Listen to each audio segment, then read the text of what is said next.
South Korea is hiring foreign domestic workers for the first time. 100 domestic helpers from the Philippines are beginning a 6-month pilot program starting today. We're joined by Professor Oh Joon-seok this morning. Welcome back, Professor Oh. Good morning. So the government has decided to adopt this type of employment amid a shortage of local caregivers due to the country's aging population and also the burden of raising children on parents. Now, what happened to domestic caregivers then? I mean, why are they moving away from their jobs? This pilot program is a key initiative to alleviate the burden of raising children and address the plummeting birth rate. As this unique segmented market is totally different, as I guess, from domestic caregiver market, there is a little chance of conflicting interest with domestic caregivers. Let's talk about market mechanism, demand and supply. As for the demand side, there seems notably become higher and higher demand, I guess. Hiring multiple domestic helpers is much of a burden for a double-income household. It seems they are willing to pay a premium for helpers who are college educated and can teach very good English with a desire to position their children advantageously in a globalized world. In addition, Filipino family culture is not that different from Korea. Now, go back to supplier side. These caregivers will earn Korea's minimum hourly wage for 8-hour workday. This amount to a monthly salary of roughly $1,750 US. This is more than double the salary paid in Hong Kong and Singapore, while about 20% cheaper than hiring a domestic worker through private companies in Korea. It could looks very, very attractive motivation for suppliers, but there is a catch. Gangnam area in Seoul is very notorious for high living costs, not to mention of rent fee. It could highly probably bone of contention, raising issue of real income once this program is initiated. And then a job description of caregiver could be potential matter of concern as well.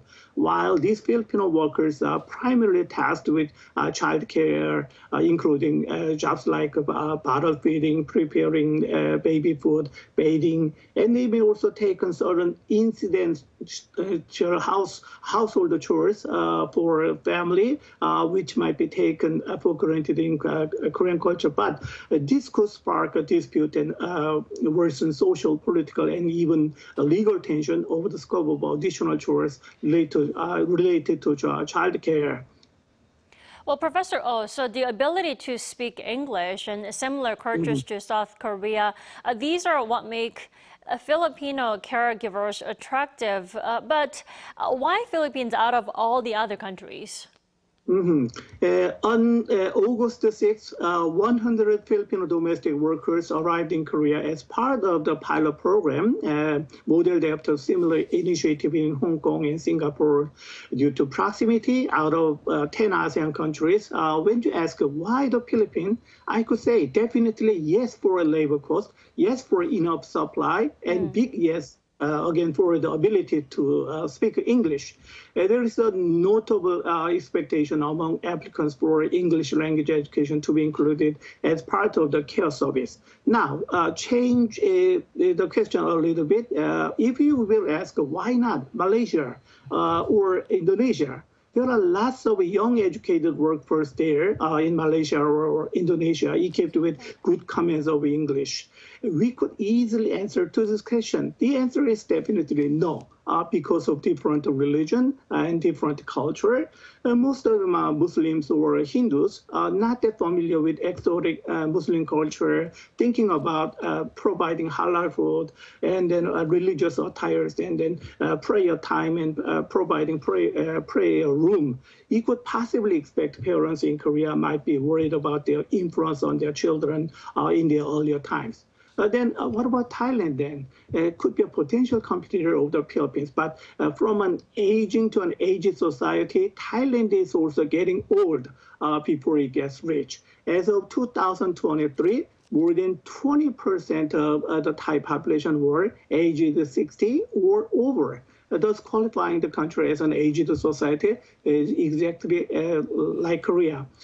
So the aged society of Thailand, much a lot like Korea, will open up new business opportunity in areas as diverse as healthcare, real estate, food, lifestyle, electronics, and digital technologies, which could draw attention from the young startups trying to build up their business network for a new industry sector of a seniority market.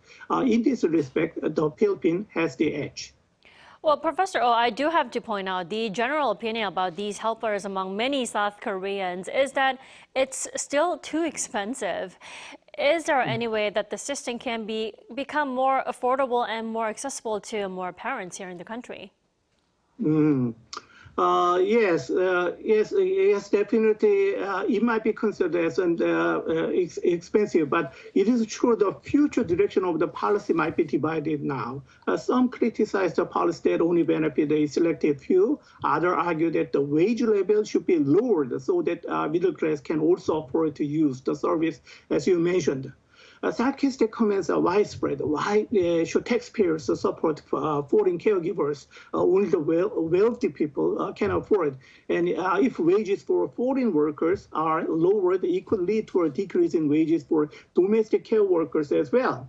The government take a stance of providing public services and something like supplying water and subway services. Thus, price control as policy measure, it might be the top priority as a policy concern. But this might be very, very vulnerable to conflict with constitution or international standard and domestic law as well. From the point of economics, reducing wages could make it more difficult to secure workers, as foreign domestic workers have many other options once they get into Korea. The issue Korea must consider is not controlling the price, but securing enough qualified workers, noting that other advanced countries also face a shortage of care workers. Why? Based on rationality of market demand and supply, price will keep adjusting to the balance. Focusing solely on the immediate benefit of a lower cost could lead to a very significant long-term harm, harder and harder to get qualified workers. It could give signal to devalue the entire care market. To be sustainable, I might say within the framework of a free will, we know free of contract, and there is a free from contract. We must find a balanced system rather than to find the affordable system. Alrighty, Professor Oh, thank you so much for sharing your insight with us this morning. We appreciate it. Thank you for having me.